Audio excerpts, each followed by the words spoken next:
And David Heurtel joins us now. David, at this point, there was no way Pablo Rodriguez could stay on as leader. None at all.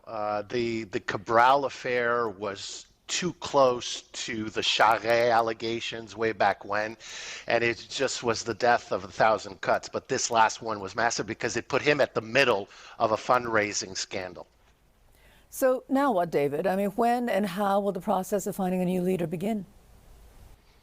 Well, we saw it with Mark Carney and the federal Liberals. I mean, you can do an expedited race, but ultimately it will depend on who actually wants to run. Carl Blackburn all but announced last week that he wanted the job. Charles Milliard probably. Will somebody emerge from the caucus?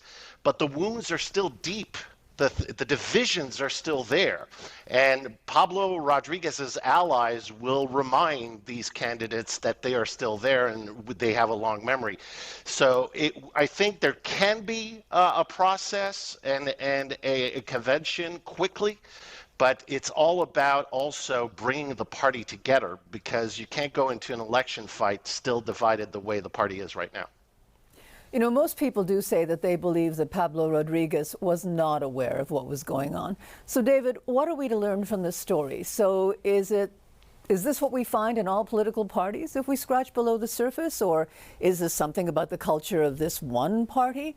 Or was it just a case of some overly zealous fundraisers? What is it? What was it?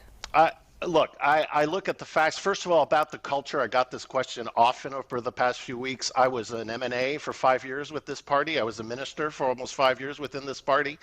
And never was there a culture of corruption. Never. And not even a whiff.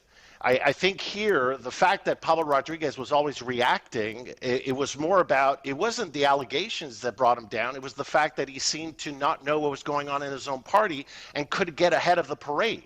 So lack of judgment, lack of organization, because again, you need key people to manage the money in a legal way to avoid all these allegations. And so I think it was what he showed is that he didn't have what it took to be the leader of a political party, both in crisis management and actually managing the fundraising of a major political party in a leadership race. Okay. Thank you very much for this, David. And I guess we'll talk to you about this more tomorrow. Thank you. Absolutely. Take care, Matsumi.